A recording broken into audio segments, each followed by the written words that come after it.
اسے عذاب قبر کہتے ہیں۔ قبر کا جو عذاب ہے یہ قرآن سے بھی ثابت ہے اور احادیث سے بھی ثابت ہے۔ اس آیت کریمہ میں آل فرعون کے بارے میں اللہ تعالیٰ نے فرمایا ہے کہ صبح و شام ان کو آگ کے سامنے پیش کیا جا رہا ہے اور اس عذاب میں وہ مبتلا ہیں، اور جب قیامت آئے گی تو اس وقت ان کو دردناک عذاب کے حوالے کیا جائے گا۔ تو کفر کا ایک بھیانک نتیجہ یہ بھی ہے کہ مرنے کے بعد ہی سے عذاب کا سلسلہ شروع ہو جاتا ہے اور عذاب قبر کے مرحلے سے اسے دوچار ہونا پڑتا ہے۔ اس کا ایک تیسرا نتیجہ یہ ہے کہ جب حشر کے میدان میں حساب و کتاب کے لیے لوگوں کو پیش کیا جائے گا، نامہ اعمال لوگوں کو دیا جائے گا، تو کفار کو ان کا نامہ اعمال کے بائیں ہاتھ میں دیا جائے گا، جو اس بات کی علامت ہے کہ وہ ناکام ہے، وہ مجرم ہے اور ان کے لیے سزا ہے۔ اللہ تعالیٰ فرماتا ہے وَأَمَّا مَنْ أُوتِيَ كِتَابَهُ بِشِمَالِهِ فَيَقُولُ يَا لَيْتَنِي لَمْ أُوتَ كِتَابِيَهْ وَلَمْ أَدْرِ مَا حِسَابِيَهْ يَا لَيْتَهَا كَانَتِ الْقَاضِيَةَ مَا أَغْنَىٰ عَنِّي مَالِيَهْ هَلَكَ عَنِّي سُلْطَانِيَهْ۔ جس کو اس کا نامہ اعمال اس کے بائیں ہاتھ میں دیا جائے گا تو وہ کہے گا کہ کاش مجھ کو میرا نامہ اعمال نہ دیا جاتا، مجھے نہ پتہ چلتا کہ میرا حساب اور کتاب کیا ہے، کاش موت فیصلہ کن ہوتی اور دوبارہ مجھے نہ اٹھایا گیا ہوتا۔ تو کف افسوس ملے گا اس طالب علم کی طرح جو امتحان میں ناکام ہو جائے اور اپنا منہ چھپاتا پھرے کہ وہ اپنا رزلٹ کسے دکھائے۔ اسی طریقے سے جو کفار ہیں وہ جب اپنی ناکامی کو دیکھیں گے تو وہاں کف افسوس ملیں گے، اور وہاں کف افسوس ملنے کا کوئی فائدہ نہیں۔ وہاں وہ حسرت کریں گے کہ کاش یہ موقع نہ آیا ہوتا اور ہم کو حساب اور کتاب کے مرحلے سے نہ گزرنا ہوتا۔ اللہ تعالیٰ فرماتا ہے کہ وہاں آدمی کو اس کا نامہ اعمال دے دیا جائے گا اور کہا جائے گا اقرا کتابک کفا بنفسک الیوم علیک حسیبا، کہ لو اپنا نامہ اعمال پڑھ لو، کٹا چٹھا پڑھ لو، تم خود اپنا حساب کر لو، کسی اور کو حساب کرنے کی ضرورت نہیں ہے، تم خود فیصلہ کرو کہ تم انعام کے مستحق ہو کہ سزا کے مستحق۔ اور جب ایسے لوگ اپنا نامہ اعمال دیکھیں گے، اپنا رجسٹر دیکھیں گے، اپنا ریکارڈ دیکھیں گے، تو ان کی زبان سے کیا نکلے گا؟ وہ کہیں گے ما لہذا الکتاب لا یغادر صغیرۃ ولا کبیرۃ الا احصاها ووجدوا ما عملوا حاضرا۔ کہیں گے کہ کیسا نامہ اعمال ہے، کیسا رجسٹر ہے، کیسی ریکارڈ بک ہے کہ نہ تو اس میں کوئی چھوٹا عمل درج ہونے سے بچا ہے، نہ کوئی بڑا عمل درج ہونے سے بڑا، جو کچھ بھی کیا سب سامنے آ جائے گا۔ آدمی کی آنکھیں کھلی کی کھلی رہ جائیں گی، دیکھے گا کہ جو کام میں نے تنہائی میں کیا تھا وہ بھی لکھا ہوا ہے، جو کام میں نے لوگوں کے سامنے کیا تھا وہ بھی درج ہے، جو کام میں نے تاریکی میں کیا تھا اس کا بھی اندراج ہے، اور جو کام میں نے اجالے میں کیا تھا اس کا بھی اندراج ہے۔ کوئی چیز چھوٹے گی نہیں۔ اور آج تو اس کو سمجھنا اور زیادہ آسان ہو گیا ہے۔ یوں سمجھنا چاہیے کہ جیسے ہر آدمی کی زندگی کی ویڈیو فلم بن رہی ہے اور اس کے سامنے اس کو کھول دیا جائے گا، دے دیا جائے گا، کسی چیز کا انکار نہیں کر سکے گا، کسی چیز کو جھٹلا نہیں سکے گا۔ تو یہ کفر کا ایک برا نتیجہ سامنے آئے گا کہ نامہ اعمال بائیں ہاتھ میں دیا جائے گا، ناکامی اور نامرادی کا سامنا کرنا پڑے گا۔ اس کا ایک نتیجہ یہ بھی ہوگا کہ آدمی یہ تمنا کرے گا کہ کاش وہ ہمیشہ ہمیش کے لیے موت کا شکار ہو گیا ہوتا، یہ دن اسے نہ دیکھنا پڑتا۔ سورہ نبا کے اندر اللہ تعالیٰ نے فرمایا ہے وَيَقُولُ الْكَافِرُ يَا لَيْتَنِي كُنْتُ تُرَابًا، کافر یہ حسرت کرے گا کاش وہ مٹی ہو گیا ہوتا، گل گیا ہوتا، سڑ گیا ہوتا، اور آج کا یہ دن دیکھنے کی نوبت اسے نہیں آتی۔ اور اس طرح کی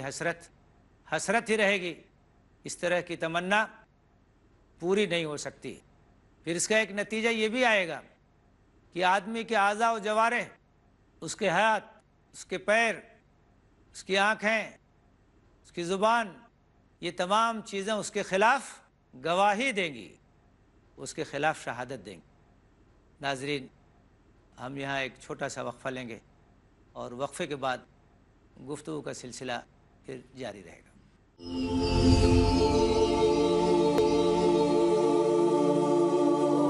ناظرین، وقفے کے بعد پھر آپ کا استقبال ہے۔ کفر کے اخروی نتائج کا تذکرہ چل رہا ہے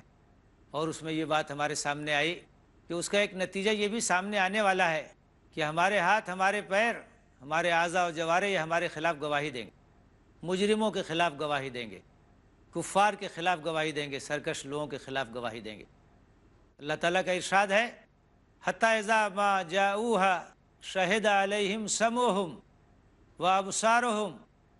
وجلودہم بما کانوا یعملون، کہ جب وہاں وہ پہنچیں گے تو ان کے خلاف ان کے کان گواہی دیں گے، ان کی آنکھیں گواہی دیں گی اور ان کی کھالیں گواہی دیں گی۔ جو کچھ وہ کرتے رہے وہ تمام چیزیں سامنے آئیں گی اور وہ حیرت میں ہوں گے کہ ان کو گویائی کہاں سے نصیب ہو گئی، یہ اعضاء و جوارح کہاں سے بول رہے ہیں؟ تو وہ اعضاء و جوارح کہیں گے کہ اسی رب نے ہمیں گواہی دی ہے جس نے اوروں کو گواہی دی تھی۔ پھر اس کا ایک برا نتیجہ یہ بھی آنے والا ہے کہ ایک آدمی جو کفر میں مبتلا ہے، دنیا میں بظاہر وہ کچھ اچھے کام بھی کرتا ہے، لیکن آخرت میں اس کا کوئی صلہ اسے نہیں ملنے والا ہے، اس کا کوئی اجر نہیں ملنے والا ہے، اس کا کوئی انعام نہیں ملنے والا ہے، کیونکہ آخرت میں اعمال کی قبولیت کی بنیاد ایمان ہے۔ اگر اللہ پر ایمان ہی نہیں ہے تو کسی بھی عمل کا آخرت میں کوئی اجر اور کوئی انعام اور کوئی ثواب نہیں ملنے والا ہے۔ اللہ تعالیٰ کا صاف صاف ارشاد ہے، وَقَدِمْنَا إِلَىٰ مَا عَمِلُوا مِنْ عَمَلٍ فَجَعَلْنَاهُ هَبَاءً مَنْثُورًا، کہ جو کچھ انہوں نے عمل کیا ہے وہ وہاں بے وزن ہو جائے گا، رائگاں ہو جائے گا، اس کی کوئی قدر و قیمت نہیں ہوگی، اس کا کوئی وزن نہیں ہوگا۔ کسی کے ذہن میں یہ سوال اٹھ سکتا ہے کہ ایک آدمی اگر کوئی بھلائی کا کام کرتا ہے، کوئی انسانیت کی خدمت کا کام کرتا ہے، کسی غریب کی مدد کرتا ہے، کسی مریض کا اگر علاج کرتا ہے، کسی بے سہارا کو اگر سہارا دیتا ہے، تو اس کا آخر اجر اس کو کیوں نہیں ملے گا؟ اس کو سمجھنے کے لیے ایک مثال پر غور کریں کہ اگر کسی کا باغ ہو اور اس کے گرد گرد ایک چہار دیواری ہو اور کوئی آدمی اس میں گھس جائے اور نہ مالک سے کوئی اجازت لے، نہ اس کے نمائندے سے کوئی اجازت لے، اور اس کا پھل بھی کھائے، اس میں کچھ اچھا کام بھی کرنے لگے، کچھ گوڑائی کا کام بھی کرنے لگے، کچھ گھاس پھوس بھی صاف کرنے لگے، تو کیا اس کا مالک اس کو کسی انعام سے نوازے گا؟ جو آدمی اس کی اجازت کے بغیر گھس گیا، اس کی ہدایت کے بغیر وہاں ادھر ادھر کرنے لگا، وہ اس کے انعام کا مستحق نہیں ہو سکتا۔ اس کے بالمقابل جو آدمی اس کی اجازت سے داخل ہو، اس کو مالک سمجھے، اس کی ہدایت اور اس کی رہنمائی کے مطابق وہاں کام کرے، وہی انعام کا مستحق ہوگا، وہی صلے کا مستحق ہوگا۔ یہ دنیا، یہ اللہ کا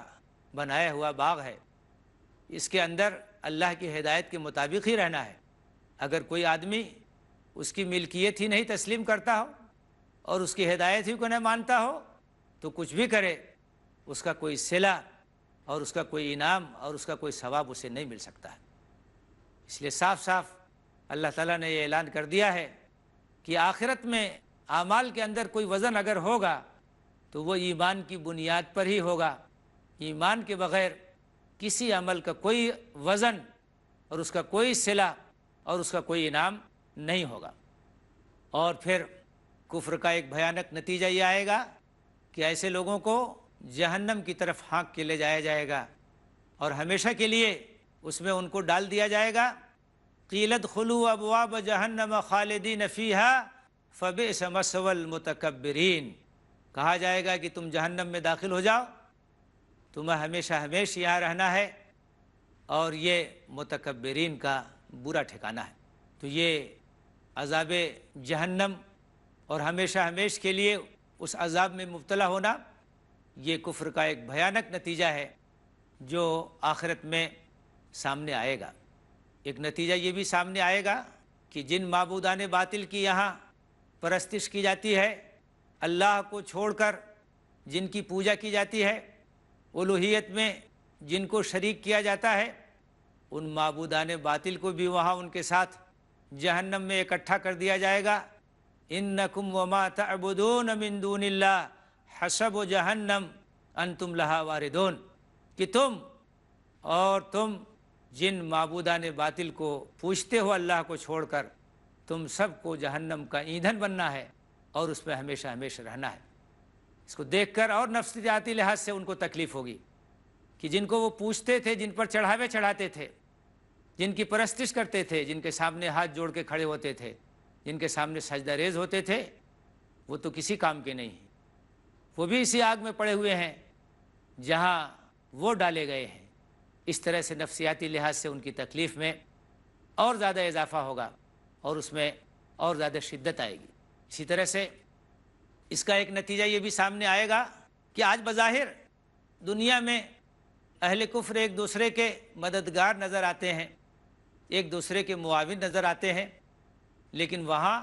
جب وہ جہنم میں جائیں گے، عذاب کا شکار ہوں گے، تو ایک دوسرے سے براءت کا اعلان کریں گے اور ایک دوسرے کے اوپر لعنت کریں گے،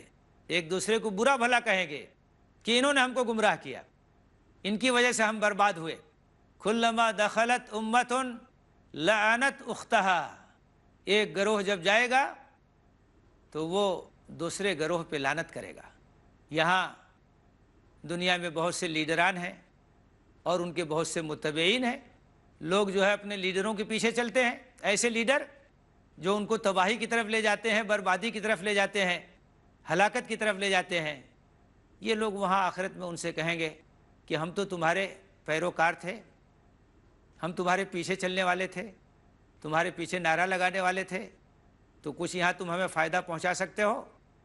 تو وہ صاف صاف وہاں کہہ دیں گے کہ ہمارے بس میں کچھ نہیں ہے، ہم بھی اسی طرح سے عذاب میں مبتلا ہیں جس طریقے سے کہ تم مبتلا ہو۔ اللہ تعالیٰ سے وہ درخواست کریں گے کہ انہوں نے ہم کو گمراہ کیا ہے، ان کو ڈبل عذاب ہونا چاہیے۔ کہا جائے گا کہ تم سب کے لیے ہلاکت ہے، تم سب کے لیے بربادی ہے۔ آج کوئی ایک دوسرے کے کام آنے والا نہیں ہے۔ لیڈر اپنے پیروکاروں سے برات کا اعلان کریں گے اور جو پیروکار ہیں وہ ان سے برات کا اعلان کریں گے۔ وَتَقَطَّعَتْ بَيْنَهُمُ الْأَسْبَابُ، اور ان کے درمیان جو رشتے ہیں، جو ناطے ہیں، وہ تمام کے تمام ٹوٹ جائیں گے، کوئی کسی کے کام نہیں آئے گا۔ پھر منافقین کے سلسلے میں قرآن مجید میں اللہ تعالیٰ نے فرمایا ہے کہ وہ لوگ جو دل میں کچھ رکھتے ہیں اور زبان پہ کچھ رکھتے ہیں، دل کے اندر کفر ہے اور زبان سے ایمان کا اظہار کرتے ہیں تاکہ کچھ فائدہ حاصل ہو جائے، مسلمانوں کے ساتھ مل کر کے کچھ چیزیں مل جائیں، تو ان کے بارے میں تو کہا گیا ہے کہ ان المنافقین فی الدرک الاسفل من النار، وہ آگ کے سب سے نچلے طبقے میں ہوں گے، سب سے بھیانک عذاب ان کو ہوگا، سب سے دردناک عذاب ان کو ہوگا، اس لیے کہ وہ نفاق کی بیماری میں مبتلا تھے۔ دردناک عذاب سے وہ دوچار ہوں گے، دوسروں کے لیے بھی وہ عبرت بنیں گے۔ پھر کفر کے بھیانک نتائج میں وہ مختلف طرح کے عذاب ہیں جن سے اہل جہنم میں دوچار ہوں، جس کا تذکرہ قرآن میں اور حدیث میں کیا گیا ہے۔ کیا عالم ہوگا، کس طریقے سے وہ وہاں دردناک عذاب کا شکار ہوں گے، یہاں اس کا تصور نہیں کیا جا سکتا ہے۔ وہ آگ میں جھلس جائیں گے، دوبارہ ان کی جلدیں، ان کی کھالیں پھر سے تیار ہوں گی اور پھر وہ جھلسیں گے۔ وہاں ان کے لیے پینے کے لیے زخموں کا دھون ہوگا، پیپ ہوگا، زقوم کا درخت ہوگا، کڑوا اور کسیلا، ایسے ایسے عذاب کہ جس کا آپ یہاں تصور نہیں کر سکتے ہیں، کیونکہ انہوں نے کفر کیا، اللہ کا انکار کیا، ناشکری کی، سرکشی کی، طغیان میں مبتلا ہوئے، اللہ کی سرزمین میں رہتے ہوئے اللہ سے سرکشی کی، اللہ کے قانون کو توڑا، اللہ کی کتاب سے انکار کیا،